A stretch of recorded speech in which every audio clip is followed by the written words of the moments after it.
All right, thank you so much. Thank you for participating in the poll. And hello, we're so happy you're joining us for today's roundtable, Trailblazing, the Virtual Transformation of Learning.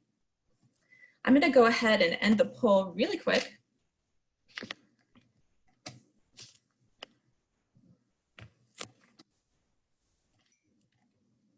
And then we'll get started here.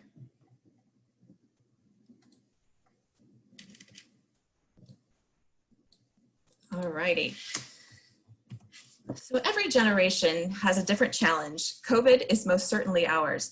We will grow and learn, but in what unique ways? And what did this pandemic modify our practices? And how did this pandemic modify our practices?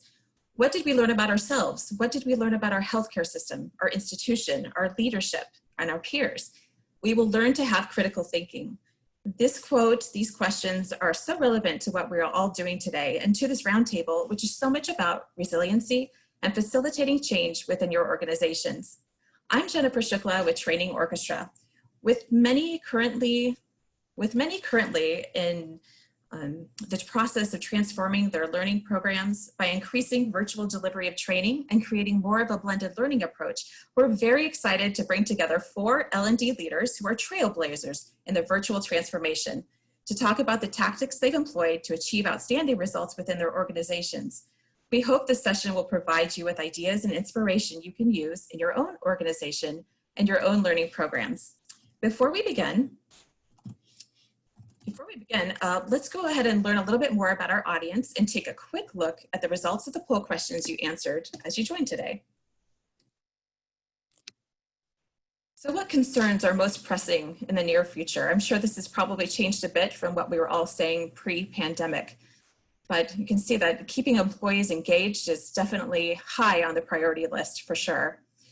And what metrics are you using to measure the effectiveness of your virtual training? And training completions, I'm sure, I knew that was going to be an important subject for many of you. And as well, it looks like it's pretty spread out evenly. Improvement in employee job performance, increased learner engagement, improved client feedback, all important things for sure. So which of these best describes your audience? Who is your training audience? We have a lot of people here who are training doing internal employee training. We have some who are training their external audiences, partners, clients, and distributors, and internal and external. That's great. And how are you managing your VILT and ILT training operations today? I see a lot of you are using spreadsheets and shared calendars. We also have some that are using a training management system, outsourced managed learning services, and a homegrown bespoke system as well. That's great. It's always interesting to know more about our audience. Thank you so much for participating. And by the way, I'd love to share a little bit more about our audience today. We do have a global audience from learning organizations representing over 35 countries, so welcome. We also have an audience members from over 25 different industries here today, and leading the way is education, consulting, banking and financial, manufacturing, medical pharma, and many more as you can see. So just a few housekeeping items before we get started. We are recording this roundtable and we'll email you the replay within the next day or two. And finally, we encourage you to ask questions throughout the sessions via the Q&A function in your control panel. Our panelists will be answering those questions during the second half of the presentation, so we'd love to hear from you. So with that, I'm going to go ahead and hand it over to our moderator for today's roundtable, Nancy McMonigal with Bluewater Learning. Nancy? Thanks, Jennifer. Hi, everyone. I'm Nancy McMonigal with Bluewater, and I'm honored to be here to facilitate this esteemed panel discussion. So Bluewater and Training Orchestra have been hearing a lot of great stories over the last couple of months throughout this pandemic. And so we really wanted to share some of those transformation stories today. So let's start with our introductions. So Mark, let's start with you. And please tell us who you are, of course, and where you work, where you're located, and then tell us about the one resource that you felt was indispensable that really helped you understand how to relate to your learners. Sure. Thank you, Nancy. And hello, everyone. I guess good morning, good afternoon, and good evening, since we have folks from around the world, so that's very exciting. My name is Mark Coppola. I'm the Director of Organization and Professional Development at the University of North Carolina at Chapel Hill. So I'm located in Chapel Hill, North Carolina, which is near the city of Raleigh, for those of you that are familiar with North Carolina. If you're not familiar with UNC Chapel Hill, we're a large public university with approximately 30,000 undergraduate and graduate students. We have 74 bachelor's programs, 104 master's degree programs, and 65 doctoral degree programs. So we are the only public university in the US to award degrees in the 18th century. So we've been around a while. I have not been with the university that long. My team is responsible for new employee orientation, professional development, and skill building training. So we do all sorts of organizational development interventions. We do executive coaching, leadership development for supervisor, manager, and senior leader populations. And then the audiences for our programs are all staff and faculty. So to answer the question about most important, I know this is going to sound a little cheesy, but the resource I found indispensable for us was our ears. So I'll pause for some groans. But what I mean by that is that we had some initial assumptions in mid-March, like people won't want to think about professional development with everything else going on. Turns out that wasn't the case at all. Since March, our enrollment has been up about 40 to 60% for most sessions. So even with those initial assumptions, rather than just canceling everything and retreating to our bunkers, we immediately started reaching out to folks in the university that were closer to our audiences and got their input on what was most important at the time. So even in late March and early April, people were already prioritizing professional development, not avoiding it. So the other thing we did in terms of, our ears being important was reaching out to peers at other large universities to ask about how they were managing their communications, for example. We were able to pick up some really good ideas on how they were managing their websites. And later we were able to share with them some of the quick reference guides and things we developed around managing remote workers and things like that. So anyway, using my ears to listen to what our audiences needed and how our peers were addressing similar challenges really helped us adapt to our learners' needs. Thanks, Mark. Great answer, actually. Celeste? Can you hear us? Can you guys hear me okay? Yep, we can. Yep. Morning, afternoon, evening, as Mark pointed out. My name is Celeste Bonds, and I am the manager of Learning and Development at Baylor Scott & White Health. We have locations all across the great state of Texas, including hospitals, clinics, and health plans. I sit in Temple, Texas, but I have team members that are located in the Dallas-Fort Worth Metroplex, as well as here in Temple. My team is responsible for operations of the learning management system for the organization, also for consulting, designing, and developing learning solutions for a lot of different content areas, including soft skills, new manager training, leadership development, and a lot of other education, as you can imagine, which is a big deal in healthcare. And also for delivering system orientation every week for all of our newly hired employees. I've been with Baylor Scott & White for almost 8 years. I've learned that the capacity for change and resilience are really critical skills in large healthcare, and especially in an organization that's experiencing growth like we have here at Baylor Scott & White. We have more than 49,000 employees and 7,500 physicians, and we're the largest not-for-profit healthcare system in Texas and one of the largest in the nation. About 1,000 access points, a little over 1,000. That includes about 52 hospitals. So I was asked to open today thinking about one resource that I found indispensable in helping us adapt to our learners' needs during this pandemic. Immediately, I thought of our system orientation contingency plan. The standard work that we outlined in that plan became very critical for us. As I mentioned, my team delivers new hire orientation every Monday, and we generally have somewhere around 1,000 new hires a month. Up until March, we held instructor-led sessions on site at about 4 locations across the state. And then when COVID-19 hit, we were tasked with providing that orientation solution virtually to avoid having large groups of people coming together on their first day. So as you can imagine, there are many moving pieces for a day one live event, from chaplains that open the day in prayer to our executive guest speakers, our caterers, our hiring managers that come by to welcome their new hires on breaks or lunchtime, the secondary orientations that are stopping by to deliver instructions about day two and where new hires should go and what they should expect on their schedule from day two on. So the reason that the contingency plan came to mind for me and became so important to us is that we already had our stakeholders identified. That was really important because there are a lot of them. And we had already mapped out the flow of all the processes that needed to happen. And we had a checklist of needed actions already created.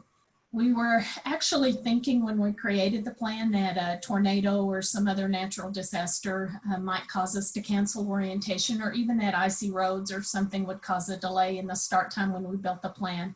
It was not created with a pandemic in mind, but it did set us up for success, and it allowed us to really respond to the need very intentionally instead of just sort of reacting in a disorderly fashion. So it really set us up for success.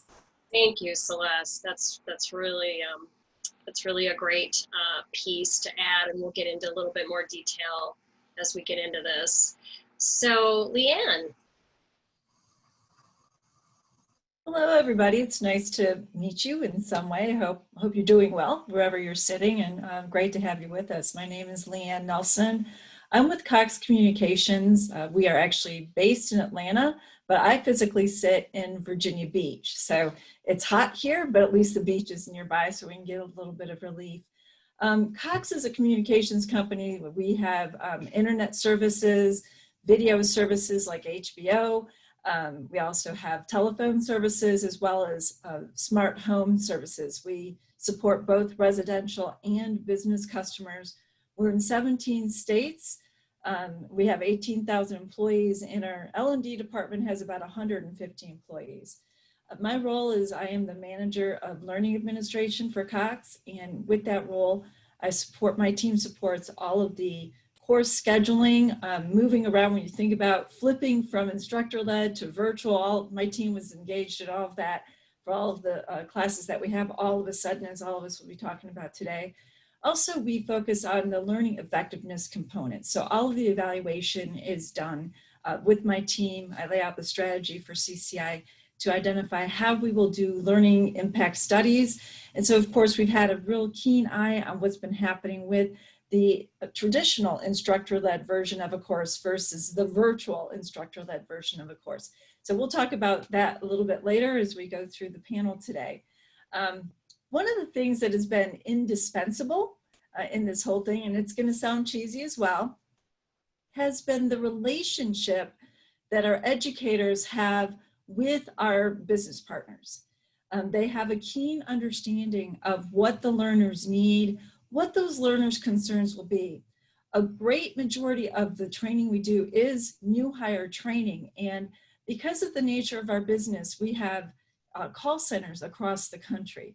So there's a lot of hiring, that type of training. Imagine trying to learn everything that your cable television or internet installer knows. You know, they walk into your house, they seem to understand everything about your television and your stereo system and all those things, and they have all sorts of technology that they bring. Well, the people that sell the technology or provide customer care or do the installation, they have to learn a lot. And so a lot of our new hire courses, shortest one is 5 weeks long. Some of them go up to 10 weeks. So when we've had to flip from a traditional classroom to virtual, there was a lot of shifting around of things that had to be done. And it was because our educators really had that relationship with the business. They understood what those concerns are of our new hires coming in. Some new hires have never been in a virtual classroom or meeting setting at all. So how do we get that comfort level established for them right from the beginning when they walk in the door? So that's been a big focus for us. That, and of course, equipment, having cameras and microphones or headsets available. I see, I see Mark's nodding. That was a big lift, and it was such a grab. To get them, they were selling out right from under you sometimes. So The relationship was really the key component, but the equipment was also pretty necessary too. That's good. Thank you, Leanne. Ralph, last but not least. Thank you, Nancy. And hello, everyone. Yes, I'm Ralph Romero, Vice President of Talent Management at US Express. For those of you that may not be familiar with US Express, we are one of the nation's largest asset-backed transportation companies in the nation. We are in the top 10 in regards to dedicated contract services. And for most of you, when you hear that, you may think, okay, so the value that US Express delivers to its customers is tractors and trailers, and I will tell you that is a big component of it, but the largest component would be the combined brake power of our staff and our employees. And that's not just coming from me, from the Vice President of Talent Management. I think you hear that from the leadership within our organization. I just get the privilege of leading our talent management team, which focuses on employee development, organizational development, people analytics, our strategic HR business partner team, as well as talent acquisition for the enterprise. In regards to the one resource, so you may think this is cheesy as well, but when I was thinking about this question, the first thing that came to mind was our culture. And I say that because in the past 12 to 18 months, we really have been working hard to pivot our culture to align to what our CEO's expectations are. And with that, if you kind of think of a quadrant, within one of those quadrants is innovation and collaboration. And important within our culture, of course, important within our core values, of course, now that our performance standards or our org competencies tie into that. And I think with that kind of being there, it set the stage for some extreme innovation and collaboration that had to occur during this pandemic to make sure that we could transition in areas that were absolutely essential to keep the business running. And I think whether that be from leadership or from employees, departments working together that maybe haven't in the past as much, I think that kind of set the stage. If you were thinking of technology and I was giving you technology specific, I think it'd be a close tie between Microsoft Teams and Cornerstone, our talent management system. Thanks, Ralph. That's really, that's insightful. Appreciate that. So we're now that we kind of have a flavor of everybody's story, we're going to dive into the first topic. And what we want to talk about is really around transitioning employees to online learning. So Mark and Ralph, we'll talk to you about this topic. So we know that you both had, or I know that, you both had employees that were familiar and very comfortable in an ILT, in a face-to-face environment. And how did you overcome the challenge of delivering in a virtual environment and making sure that their perception was that it was going to be as effective? So Mark, I'll start with you on that one. Sure, thanks. So Caroline, again, just for a little bit more context, we have 13,000 full-time employees, which includes staff and faculty, and then about 7,000 temporary employees as well. So for the most part, we're co-located in the same town, which again is pretty odd for some organizations, but here we are in Chapel Hill. For several reasons, including proximity of the audiences and our previously inadequate LMS for employees. We are transitioning Cornerstone. I'll talk more about that later. But most of our courses were done in person. So webinars were catching on somewhat. We had a variety of compliance courses that were online, but for the most part, probably 70 to 75% of our training was classroom. There were and still are challenges with as we converted over to primarily virtually instructor-led classes. So especially if you focus on that word effective that you used. So thankfully I have a great team. We don't have a lot of egos on the team. So we're quick to recognize that we had a lot to learn about moving entirely to virtual instructor-led training. So for example, we only had one instructor on the team that had significant previous experience delivering to remote and hybrid audiences. We all dabbled in it somewhat, but only one person had significant experience. So we leveraged her expertise to bring our other instructors and facilitators up to speed. So this was especially important since we had to move our weekly orientation sessions, just as others have talked about, from this carefully crafted in-person experience that we had designed to maximize networking and engagement to Zoom. Which we'd only used a handful of times for meetings, really. I won't say the first few sessions were ideal. We felt awkward. We know our participants probably felt awkward. We learned some things along the way, like Zoom meetings and Zoom webinars are not the same thing. And the participant and facilitator experience can be very different depending on which of those tools that you use. But thankfully, we're quick learners, and we started doing a better job of leveraging chat panel, polling, breakout rooms, and other things to bring back some of the interaction and networking that initially didn't really translate organically. So we continue to tweak and continuously improve orientations. Our level ones are still strong. They're consistent with our in-person experience, which is great. But as I said, a lot of that was due to the work and some embarrassment along the way. So that was step one, right? Get ourselves competent and comfortable with the technology by building our skills. And we helped each other out too by serving as producers for each other's kind of open enrollment sessions, if you will, and that helped quite a bit. But in addition to taking steps to help ourselves feel more comfortable, we paid a lot of attention in the early sessions to where we saw participants struggling, and we addressed those areas in our communications. So, for example, we modified our pre-class communications to include links to some great LinkedIn learning content and some internal content from our own IT department on using Zoom. For some of those participants that weren't comfortable with Zoom, we found in the early sessions that we had made some assumptions about our audiences. We assumed this was not their first Zoom.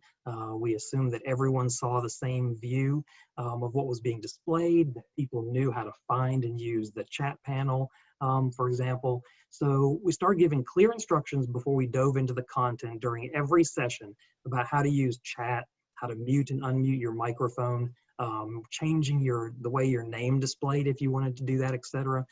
We had one person, for example, that called into orientation. She was using her husband's iPad, so the name on the bottom showed up as Jim's iPad. And so, what do you call this person? Jim's iPad. We'd like to hear from you today. So anyway, we helped them get more comfortable with it. So, and by including that little 2-minute brief introduction in Zoom, we could feel our audiences getting more comfortable. And it also helped avoid issues later in the sessions as well. So questions like, how do I get into chat? And how can I see the whole slide you're presenting? Part of mine is cut off. All those stopped coming in the middle of class. So how do I sum all that up? Well, I guess, we recognized our own opportunities. We got to know the tools really well, and we really worked on our own virtual delivery skills, while also thinking about the aspects of our learning experiences that made folks uncomfortable. We took steps to meet them where they were and then get them comfortable so they could focus on the learning, because I think here we would all agree that if learners are focused on the delivery method instead of the content, it's time for some changes. So. Absolutely. Thank you so much for that, Mark. Sure. Ralph, how did you approach that challenge? So Nancy, I would say when I thought about this a little bit, and I think we've made a lot of critical decisions during the pandemic that has helped us kind of transition through this and helped in this one question that you're talking about. But I think there were a lot of other decisions that were made a couple of years ago that put us in a position to be ready for this. And I'm not arrogantly at all, because we were making these decisions 2 years ago, unknowingly, right, that this was going to occur. But I think if those decisions weren't made, we would have been in a very different situation. So I think what you're going to hear me echo over and over again is this word transformation, right? I've just talked about it in regards to our culture, 12 to 18 months. Now when I talk about our talent management strategy, I'm going back about 24 months. So about 24 months ago, we were very specific when we were outlining our strategy for the organization from a talent management perspective of what we needed to accomplish to meet certain organizational KPIs that they were, of course, asking us to be able to impact, and those being some of them being financial impacting. And with that, as we were going through that process, we were very intentional to set criteria for what technology was going to have to solve for us, right? What were the things or the barriers that we were having within our organization, but what did technology have? What type of technology or systems were we going to need to solve or meet some of those goals? So I'll give you some quick examples of some of the criteria I'm talking about. So one of them would be real-time data exchange. We knew there were some business rules within our organization that it had to be at a minimum 15 to 30-minute intervals that data was exchanging back and forth with our systems. We also knew that we absolutely had to have the ability to consume, our learners had the ability to consume content offline.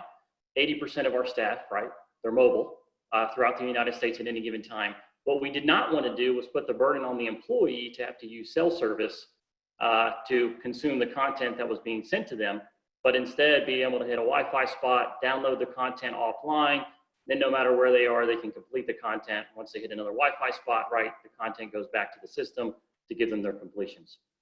Another item that we knew the criteria was the ability to have pre-hires to be able to consume the training, right? So there was some processing that had to happen on front with some of the positions within our organization before they can get hired, and we still wanted that training to still occur to be able to use the time of that potential employee as best as possible.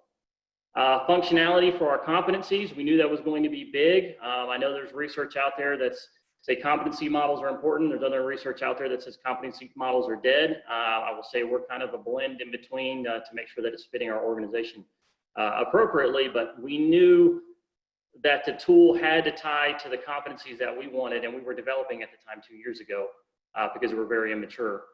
And that would include observation checklists, individual development plans, things of that nature. And the other thing that we knew, because there was a piece of technology that we didn't have and we have invested in it pretty heavily, is in simulation. And we knew that that was one piece of technology, but we knew the other piece of technology had to connect to that, right? Our learning management system.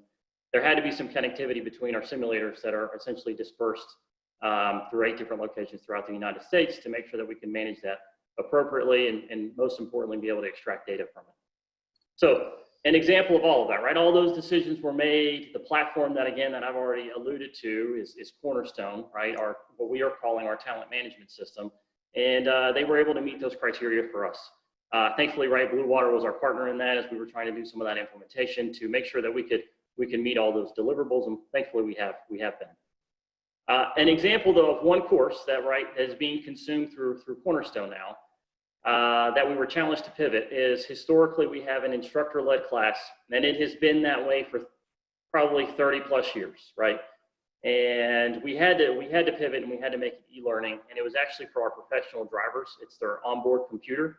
So it's a piece of software that they interact with on a daily basis, whether that's determining where their next destination is, whether they're scheduling what we would call home time or time off, essentially anything day to day that driver's going to be interacting with that. We challenged, right, our instructional designers to go to the drawing board. We leveraged Storyline in terms of the software to find a way to get the best learner experience and still, right, for all of us, right, it's about learning and transfer. Can we continue to transfer the same knowledge and skills through that platform that now is no longer going to be instructor-led training, at least in the interim? I would say without question, our designers rose to the occasion. I think it's another example of innovation and collaboration because we had to partner with our safety department as we were working through this, as well as some of our other professional drivers to make sure that, right, as we're making this transition, are we still getting the same outcomes that we were expected? So overall, given the environment, I think e-learning right now is meeting the need. Okay, that's great, Ralph. Thank you for expanding on that quite a bit. So I'm going to shift gears just a little bit here, and before we do that, I want to remind everybody about the Q&A tool. And so just put in any questions, and we have our team here that's going to be monitoring that. So we hope to get to those questions as well. So for Celeste and Leanne, let's talk a little bit about planning for change. And you both alluded to this a little bit in your opening stories about your key resource that was indispensable for you. So when you think about the organization, the overall planning, your stakeholders buy-in, you know, how did all of that fit in to help you respond to how fast you had to mobilize? So Leanne, I'll start with you on that. Oh, okay. So when we looked at what was happening, well, first of all, we were already, and probably others could relate, we were already delivering some of our courses in a virtual environment. So that was already happening, and but not nearly, of course, as much as we're doing now. But we had some lessons learned from even some of those, you know, smaller implementations using a virtual platform, which is typically WebEx, or it could be Skype for Business. now Microsoft Teams. So we use one or any of them.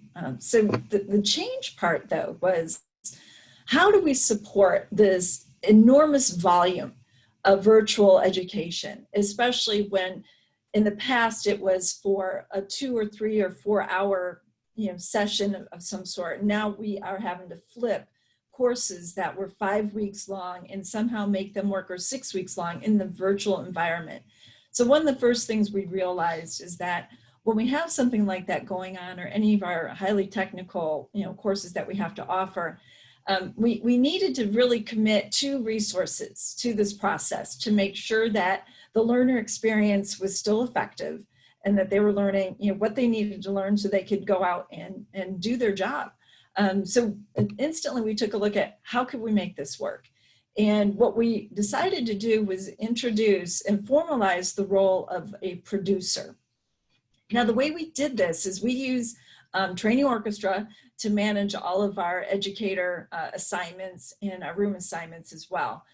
So we partnered with Training Orchestra to create the producer role as a non-training activity. So it wasn't currently in the platform, and we asked them to work with us on that, and they did.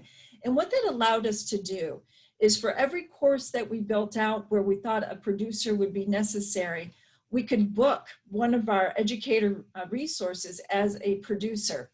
And what that did for us, as we were shifting all these classes and making these changes from an operational perspective, is we had visibility into the capacity of our educator team. And we could see how many folks were in the producer role versus in the classroom. But the producer role is not limited to the courses that our department delivers. When the business, and probably everybody in the call could relate, sometimes the business, they get into training their own, right? And they get into trying to run these, these informational sessions themselves. But they find themselves in a world of, instead of being in that conference room to share that knowledge, now they're using a virtual meeting room or virtual delivery system.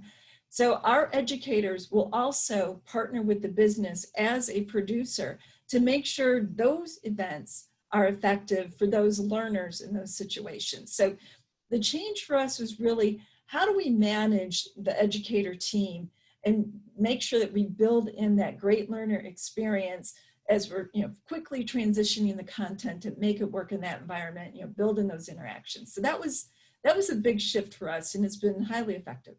That's great to hear, especially how you adapted so quickly with adding in that role. Now, Celeste, you had lightning speed adaptation that you had to apply, being a first responder, a hospital system, and all kinds of challenges. So how did you approach the planning part for that big change? Well, first off, it's important to note that the contingency plan that I talked about earlier was developed a couple of years ago, actually, and it needed approvals and buy-in from a really large group of stakeholders. Thanks to my orientation team, and after many, many rounds of feedback and edits, we were finally able to get it approved and formalized just last fall, long before COVID-19 was a thing, but also long after we first knew that we needed to get this in place. And so, we were very thankful that we finally pushed it over the finish line there. We had people changing roles and things like that caused us to have to step back and repeat some of the approval steps and things like that. Every Monday, when we welcome our new hires, we're really thankful that we get to be part of that, and that first impression of Baylor Scott & White, it's important, and to be entrusted with this day, it's humbling. And it's critical that we make that great first impression as we welcome people to an organization that for many is we call it a sacred vocation. It's a day of first for many, venturing into large healthcare for the first time. Sometimes it's a first job, and often the culmination of years of education preparing for a new career. And being ready to welcome these folks is our mission. So for us, when we got the news on Thursday at noon that we were going to need to move orientation on that following Monday to a virtual event. We'd already received the orientation list, and we knew that we had almost 200 new hires that had already received their instructions to attend in person at one of our locations across Texas. We immediately dusted off our contingency plan, which we hadn't looked at for some months, and looked to see what pieces of that we could use to sort of set the change in motion. And we were pleasantly surprised that there were a lot of solid foundational pieces there that we were going to be able to use. So on that next Monday, we knew that many of the new hires would be attending a WebEx meeting for the very first time, and others would be tech savvy. And so we needed to be prepared to support and engage people across that entire spectrum, from those having completed their education in an online school classroom, maybe, to those that are trying to join and participate on their smartphone because they don't own a computer and maybe on a borrowed Wi-Fi in their car in front of a coffee shop. We knew that the most critical piece was going to be the support, and we really credit our colleagues and our partnerships with the onboarding department for partnering with us to help provide those clear communications and some extra technology support just to get everybody into the virtual classroom so we could deliver the content. We also credit our IT partners at Baylor Scott & White, as they were really quick to help us move to a new WebEx event platform. We were using WebEx meetings, but then we found out we also owned WebEx events and WebEx training both.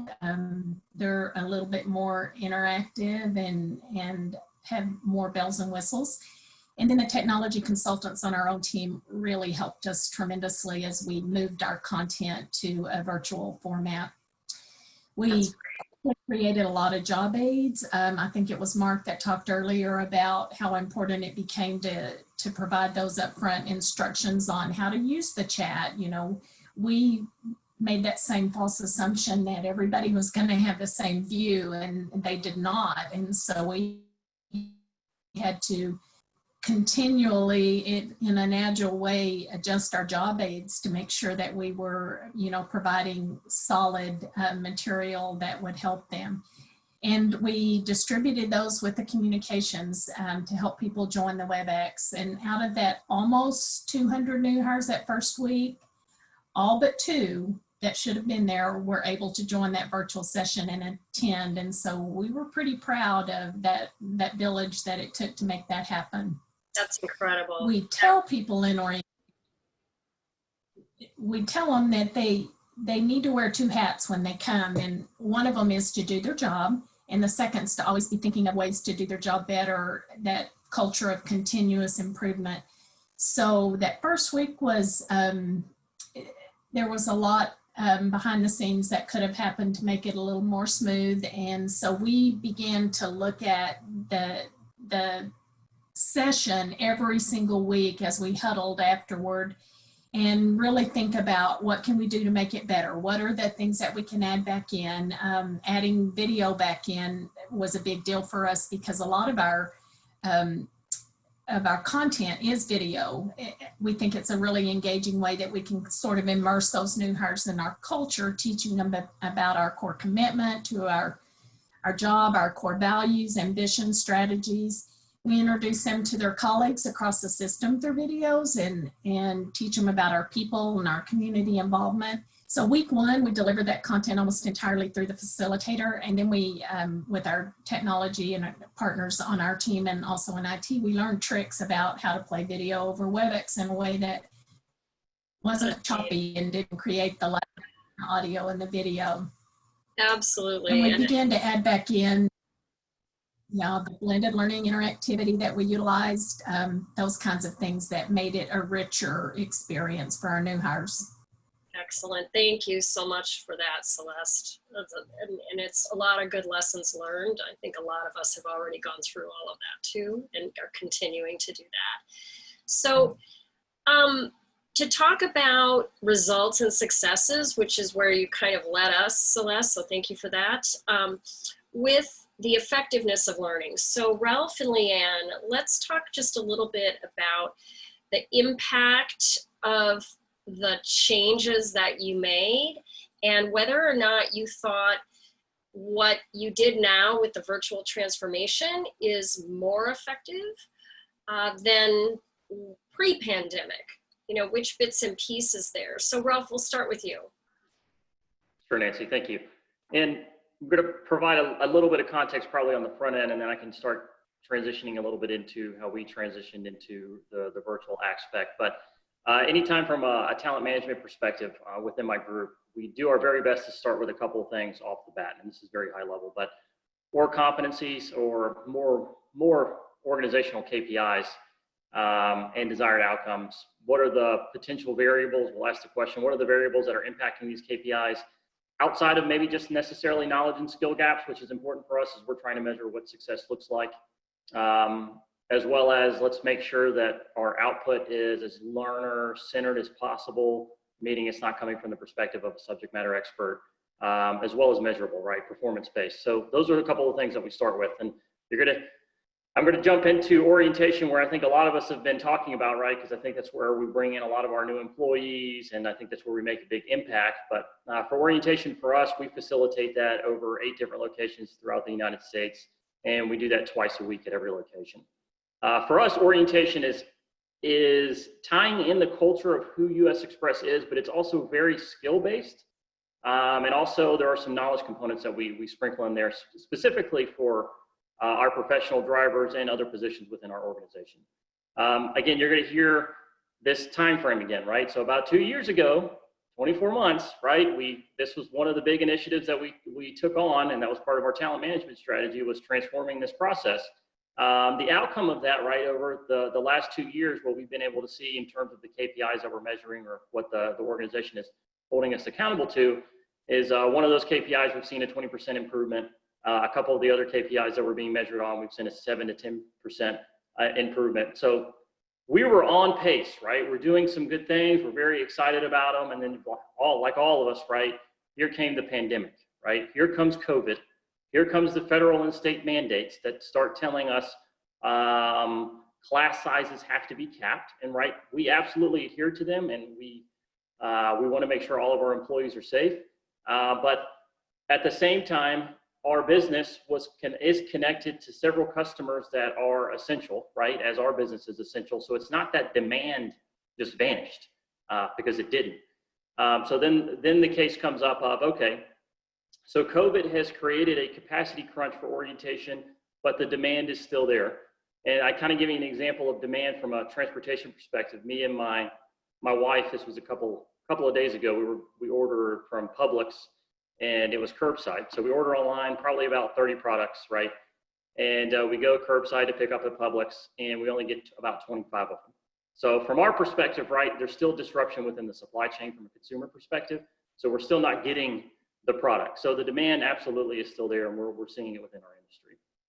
So all of that being said, is we had to pivot from 100% being on-site orientation to providing some sort of virtual orientation while still balancing those other KPIs. Those KPIs just don't disappear. They're still important to our organization, as I mentioned earlier. But we made sure we had to partner with a couple of more departments within our organization to make sure that we still had the right metrics in place. There were a couple that were added that were important to a couple of different departments, from an on-site to virtual. They wanted to make sure a couple of numbers didn't degrade over time to make sure that they could still hit their objectives. So we made sure that we added that into our plan. The result was taking our blended approach to learning a little bit further than what we have it right now, where we're allowing certain content and some pre-hire items to be done off-site or virtually, right? And again, that connects back to what I was talking about earlier about Cornerstone. Again, that was one of those things that we had to make sure that pre-hires could get it in the system to consume it. And it just happened to work out perfectly in this environment that happened to already be set up. But we had to maintain, there was no question we had to maintain a blended approach, because what I mentioned earlier, it is still heavy skill based. So there are still certain things that have to be reinforced with practical application, right? E-learning isn't going to cut it for everything. Certain things did, certain things did not. And again, I think our KPIs helped us to kind of say level set with that. And I give an example as I was thinking about this, but Like I imagine going to a doctor and I find out my doctor, the only training that they've received is formally or continuing education wide is all e-learning. I'd be the first to tell you, I'm not going to be going there to have surgery or my kids to have surgery if that's all the formal training they had and there was no practical application. So it's really no different with our professional drivers. There are certain skills that can be consumed through e-learning virtually, but we still had, like I mentioned earlier, simulators that we invested in heavily and about 3 or 4 other things that practical application had to occur. Now, of course, we had to set up those platforms a lot differently. Schedules had to change. We had to alter some of our SOPs a little bit in terms of thresholds and timings. So of course we had to work through all of those things and we did. So the result of all of that, right, as we go through all of it, we did see the skills from virtual as we were kind of tracking the numbers. No degradation in the KPIs that we had before. There were some slight improvements to the KPIs that we included that the other departments were asking for. It wasn't statistically significant. The sample size isn't big enough for us to go out, but we were just excited. The business was excited that we didn't see anything negative come out of it. But I would say to me and you as a consumer, I think the win is we're still able to hire our drivers. We're still able to develop them in a way that is still keeping the road safe. And hopefully, right, the next time I go to Publix or the next time that you go to Publix and I order 30 items, I'm able to get all 30 items. But there's no question the pandemic has put a disruption within the supply chain. Yeah, thank you, Ralph. Yeah, I know we're all still thinking about toilet paper, so appreciate that. So Leanne, how do you approach this particular focus on effectiveness and measurement and your success, what you considered your success? Well, we had a couple, like a multi-pronged approach to this. So we already had a course evaluation strategy in place, before COVID came along. But how did that impact, what we were doing? So we really broadened the way we looked at the numbers to include virtual learning, of course. Before, virtual was just thrown in with everything else. But once we started shifting almost everything, because we do have people that drive trucks, the cable guys and people that do all that, they're doing that stuff. So they still have hands-on training, but for the most part, the vast majority of our courses are now virtual. But we had to take a look at how is that working for us now. So the first thing we did was we lifted out the standard and the standard classroom version of a course and compared it to the virtual version of that same course, just to see how the performance was going. So we looked at the level 1 measures of just NPS, just to get a handle on the student reaction, the learner's reaction. And for the most part, what we found is some of the courses were above, the benchmark or above the instructor-led version. Some were at the same level. Some of the virtual versions were not better than the instructor-led. I mean, not everything was, shining easily.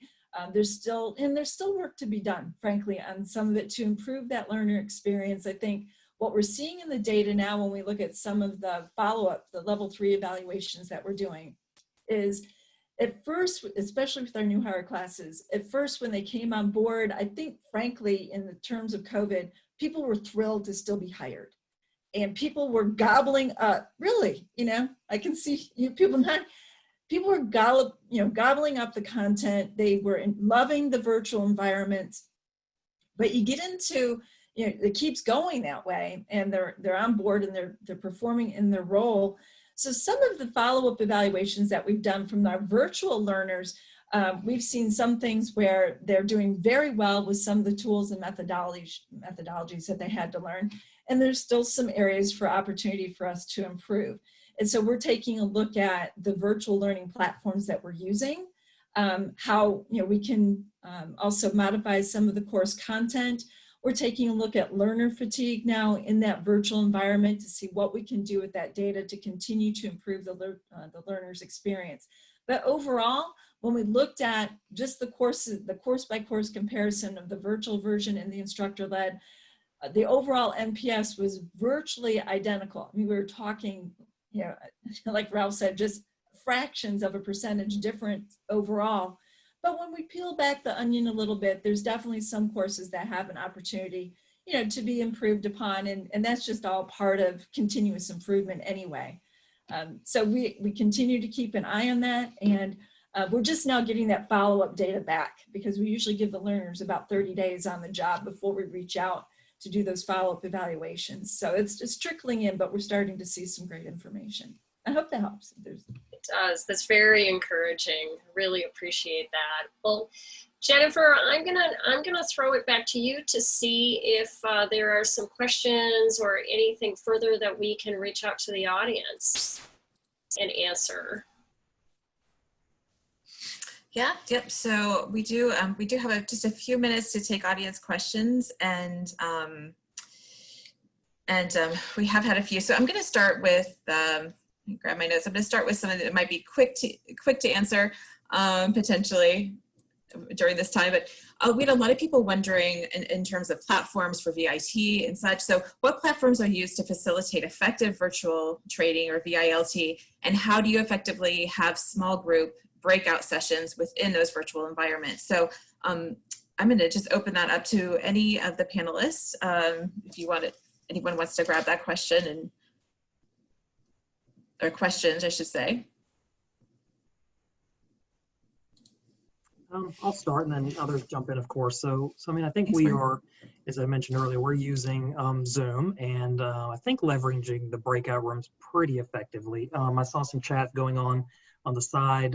Again, you can set those up ahead of time if you've got, maybe you already know who's coming and everything else. You can do that ahead of time if you want to break people out based on whatever criteria you choose. But you can also do it kind of more in the moment, if it's something that comes up as part of class. But I would say that, for the most part, it works well. Just be mindful of how many people you're putting in a breakout room. If you're sticking 10 people in there, it's probably not going to be that effective. You may as well just have the whole group. But you also don't want to, necessarily separate 20 people into 10 breakout rooms either. I mean, again, if you're looking at kind of having those dialogues or those triads or those kinds of things, I mean, certainly you can do that. And I know at least with Zoom, it allows you a pretty good number of folks to be able to go in each breakout room. But that's been effective for us. We've been able to transition a lot of the in-person conversation kind of activities, share with each other, that type of thing, and then come back and share with the broader group. That works well, especially when combined with using chat as well. So anyway, I'll start with that. Great, thank you so much, Mark. Does anyone else have anything they'd like to add? I can piggyback on that with Mark and Leanne. If you go ahead. No, it's all good. So for our platform, so from instructor-led training to virtual, the majority of ours we've transitioned over to some sort of e-learning, right? So we've leveraged Storyline. But if we're doing anything that's virtual instructor-led training, we're using Microsoft Teams now. We used to leverage Zoom. Our enterprise decided to go Teams. It seems to be working out very well.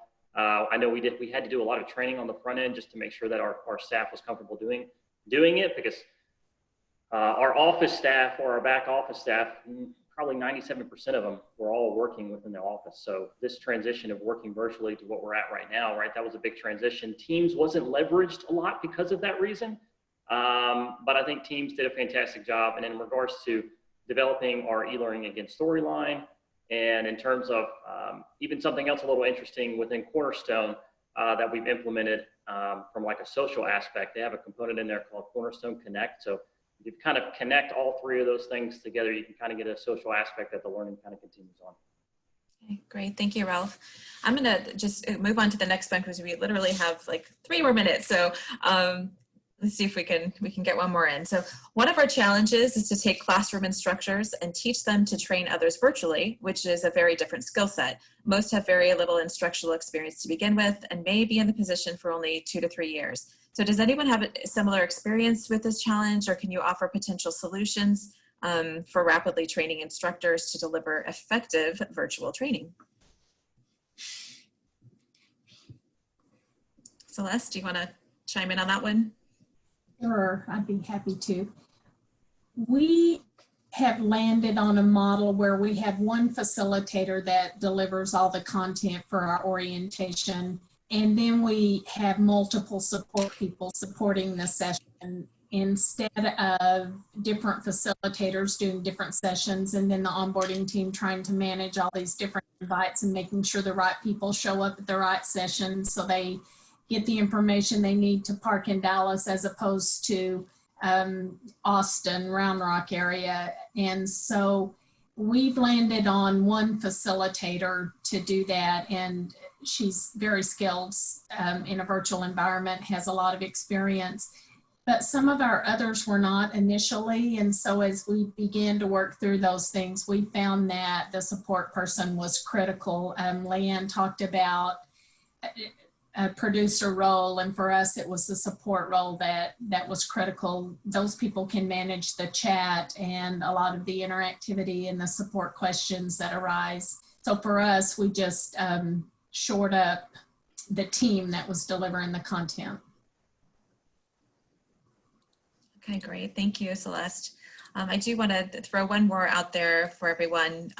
It's a little bit more focused on results. And so how do you know that the training we delivered, or how do you know the training you delivered had the impact you wanted, especially, you know, in this new world where so much training was quickly transitioned to virtual? I'll just quickly respond to that and then let somebody else Sure. hop in. But one of our biggest aha moments was that our satisfaction scores remain the same. And that really surprised us because we've done a lot of benchmarking when we developed our orientation a couple of years ago and determined that in-person ILT, that face-to-face contact was going to be really important in engagement of new hires. But we found that technology has evolved so much that people are able to engage and be interactive virtually just as well as in person. And in fact, people are more uninhibited, if you will, in a virtual environment sometimes than in person. So our satisfaction scores were a good measure for us. Oh, that's great. Thanks, Celeste. Leanne, I saw you come off mute. Do you want to add to that? Well, I mean, the only other thing just to say is that follow-up. So, and I agree with what Celeste said. I think the technology has gotten much better. People do feel a little bit more open in some situations. But for us, you know, we did have great NPS with both versions, with the virtual version of courses, but the follow-up data is really where the rubber meets the road to really see how it's transferring from that virtual experience back to the classroom. So we're keeping an eye on that. Some of it's been great news. Some of it's like, yeah, we got some things we need to fix. But I would encourage folks that are using the platform either way to do that touch back with, you know, with your learners to see how it's going once they're on the job. Okay, great. Thanks, Leanne. All right, so, you know, I know there's probably so much more that we could say here today, but we're going to go ahead and conclude the roundtable in just a second. Nancy, did you have anything else you wanted to add before we wrap it up? No, I just wanted to say thank you so much to our panelists for dedicating all their time, but most importantly for all of the programs that you continue to create and the passion you have for what you're doing for your organizations. Honestly, that's the inspiration that we all have in moving forward in our industry. So I really, with heartfelt thanks, appreciate all your time and stories. Great. Thank you so much, Nancy. Yes, and thank you so much to our speakers. It's really been a pleasure to hear your stories and learn from your experiences. So thank you so much for sharing. And to our audience, we're very happy you could make it. If you'd like any more information on what you've heard today, please reach out to us. We're happy to help. We'll be sending you all a replay within the next day or two. We'll try to get some more of these questions and answers, or questions answered, and we'll get them posted along with the replay as well. So we wish you all a great day, and thanks so much.